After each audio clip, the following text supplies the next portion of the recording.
Halo Sobat Investor, selamat datang kembali di channel Saham Cuan.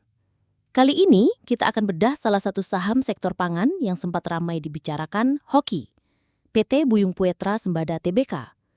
Kita akan kupas kinerjanya berdasarkan laporan keuangan kuartal kedua 2025 dan membandingkannya dengan emiten sejenis seperti ICBP, AISA, dan GZCO. Disclaimer, video ini bukan ajakan untuk membeli maupun menjual saham. Semua keputusan menjadi tanggung jawab sendiri. Langsung saja kita mulai. Profil perusahaan, PT Buyung Puetra Sembada Hoki ialah perusahaan produksi dan grosir beras yang memasarkan sekaligus menjual beras bermerek Belida, Topikoki, Limas, dan BPS. Perusahaan ini memasarkan produk melalui pasar modern maupun tradisional di Indonesia. Kinerja Hoki Q2 2025. Per 30 Juni 2025, Hoki membukukan pendapatan sebesar 575,3 miliar rupiah atau turun 22,7% dibandingkan kuartal yang sama tahun lalu. Turunnya penjualan ini menyebabkan perusahaan mencatat kerugian bersih sebesar 10,3 miliar rupiah, padahal tahun lalu masih untung sekitar 16 miliar rupiah. Dari sisi margin, gross margin Hoki hanya sekitar 7,8%, sedangkan net marginnya negatif 1,8%. Artinya setiap 100 rupiah penjualan, perusahaan justru merugi hampir 2 rupiah. Beban operasional yang tinggi, ditambah efisiensi yang belum optimal di lini sewa genset dan non-beras lainnya, memperparah rugi usaha. Lini non-beras bahkan mencatat rugi hingga 25 miliar rupiah. Posisi neraca dan valuasi, total aset Hoki per Q2 2025 berada di 865 miliar rupiah dengan utang sekitar 236 miliar rupiah. Ini berarti rasio utang terhadap ekuitas atau DER masih aman di angka 0,38 kali. Namun dari sisi valuasi, PBV Hoki sekitar 1,38 kali, padahal kinerjanya merugi. Rasio ROE dan ROA juga negatif, mencerminkan bahwa dana pemegang saham belum menghasilkan pengembalian yang baik. Secara sederhana, valuasi Hoki tergolong mahal untuk perusahaan yang sedang merugi.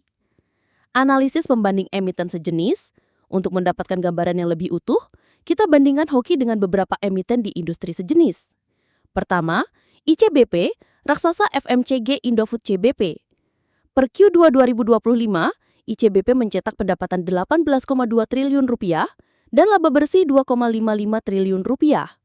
Net marginnya 14%, ROE 21%, dan DER hanya 0,48 kali. Inilah contoh emiten pangan dengan performa solid dan fundamental kuat. Berikutnya AISA, produsen makanan ringan dan beras. Sayangnya AISA juga mencatat rugi bersih 16 miliar rupiah dengan net margin minus 4,4% dan PBV di bawah 1.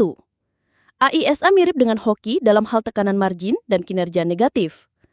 Lalu ada juga GZCO, emiten perkebunan yang tetap relevan sebagai penyedia komoditas pokok.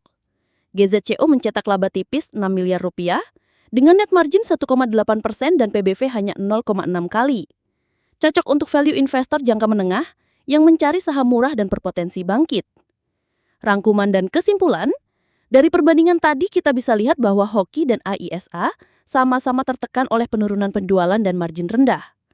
ICBP unggul telak, baik dari sisi penjualan, efisiensi hingga profitabilitas. GZCO mungkin kecil, tapi lebih stabil dan murah dari sisi valuasi. Hoki sendiri menghadapi tantangan serius. Penjualan beras anjlok, beban operasional tinggi, diversifikasi yang belum optimal, dan margin negatif selama 2 kuartal berturut-turut. Namun bukan berarti tidak ada harapan. Jika Hoki bisa melakukan efisiensi, memperbaiki strategi distribusi dan kembali fokus ke bisnis inti, maka potensi rebound jangka panjang tetap terbuka. Rekomendasi, jadi apakah saham Hoki layak dikoleksi? Poin pertama, untuk investor konservatif, lebih baik wait and see dulu.